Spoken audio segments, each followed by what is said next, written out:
Hello students, তোমাদের সবাইকে আমার শিক্ষামূলক চ্যানেল শুভ টিউটোরিয়ালে স্বাগতম।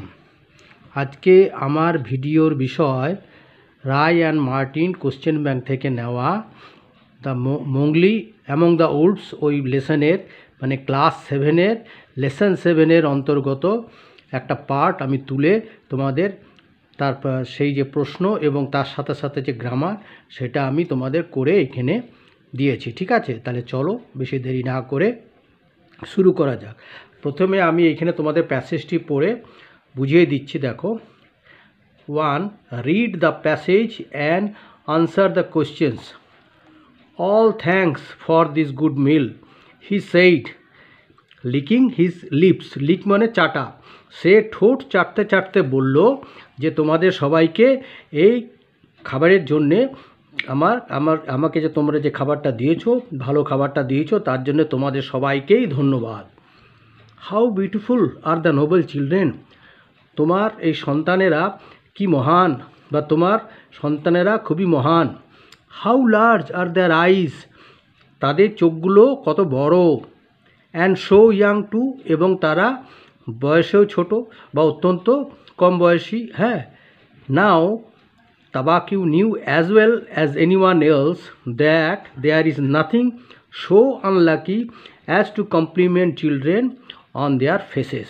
এখন Tabaqui knew as well as anyone else বলতে অন্যান্য সকলের মতো সেও জানতো যে ছেলেদেরকে বা বাচ্চাদেরকে তাদের মুখের সামনে সুখ্যাতি বা প্রশংসা করাটা খুবই অমঙ্গলজনক। It pleased him to see mother and father would look uncomfortable. সে দেখে খুশি হলো যে বাবা নেকড়ে বা মা নেকড়ে এতে খুব অস্বস্তি বোধ করলো। Tabaqui sat still, rejoicing in the mischief that he had made. Tabaqui নিথর হয়ে বসে রইল এবং দ্য মিসচিফ মানে যে দুষ্টুমি বা বদমাশি সে করেছিল সেটা সে উপভোগ করতে থাকলো। অ্যান্ড দেন হি সেড স্পাইটফুলি মানে হচ্ছে বিদ্বেষ, অত্যন্ত বিদ্বেষের সাথে। তারপরে সে বলল, Sher Khan the big one has shifted his hunting grounds. Sher Khan সে বড়জন, সে তার শিকারের ক্ষেত্র পরিবর্তন করেছে।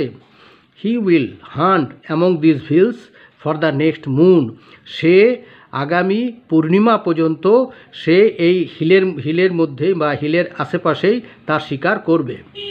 So he has told me, সেটাই সে আমাকে বলেছে। Sher Khan was the tiger who lived near the Waingunga river 20 miles away. Sher Khan হচ্ছে সেই বাঘ যে কিনা 20 মাইল দূরে ওয়েঙ্গুঙ্গা রিভারের মানে নদী, সে ওয়েঙ্গুঙ্গা রিভারের 20 মাইল দূরে যে ওয়েঙ্গুঙ্গা রিভার সেখানে সে বাস করত। ঠিক আছে, এইটা হচ্ছে প্যাসেজ। এইবারে আনসার দ্য, দেখো এতে আছে answer the questions given below.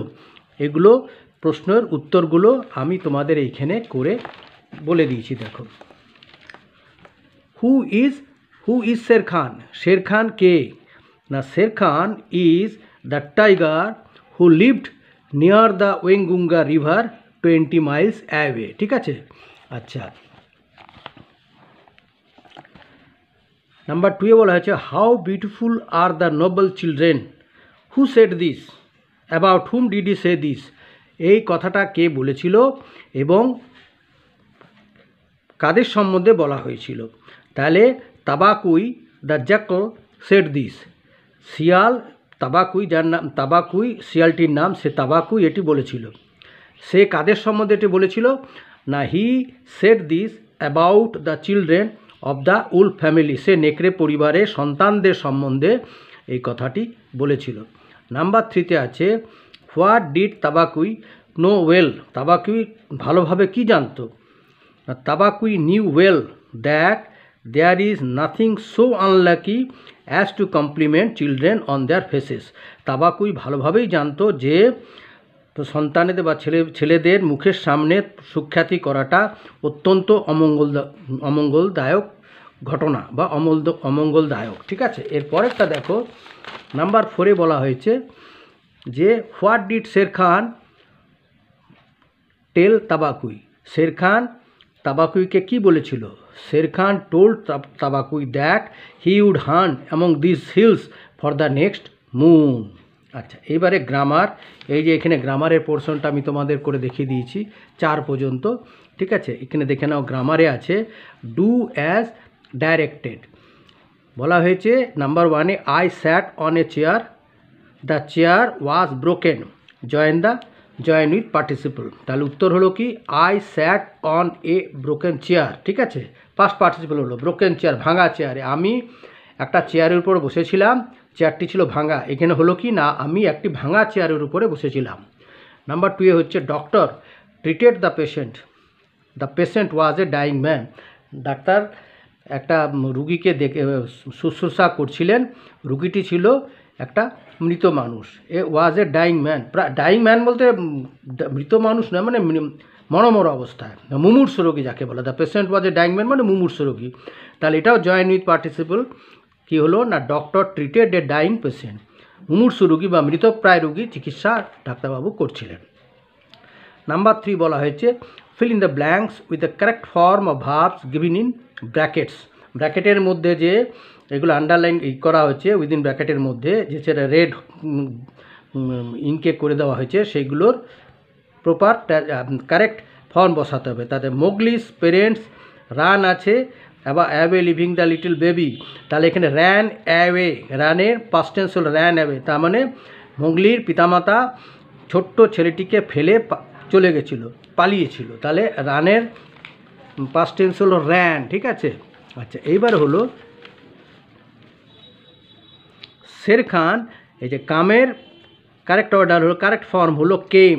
Sher Khan came to the cave of the wolves in search of Mowgli, ঠিক আছে। শের খান নেকড়েদের গুহার কাছে এসেছিল ওই মোগলির সন্ধানে। The Wolves wanted past tense রূপ হলো wanted to rear up Mowgli. Rear up মানে লালন পালন করা। নেকড়েরা চেয়েছিল মোগলিকে লালন পালন করতে। বাঘিরা অ্যান্ড বালু, সাপোর্ট থেকে হচ্ছে সাপোর্টেড মানে সমর্থন করেছিল the demand of the Wolves. এই যে নেকড়েদের যে দাবি, সেই দাবিটাকে বাঘিরা এবং বালু সমর্থন করেছিল।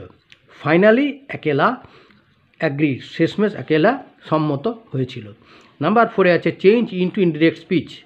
এগুলোকে সব ডিরেক্ট আছে, ইনডিরেক্টে করতে হবে। He said within bracket I am unwell, within inverted comma I am unwell. উত্তর হলো he said that he was unwell.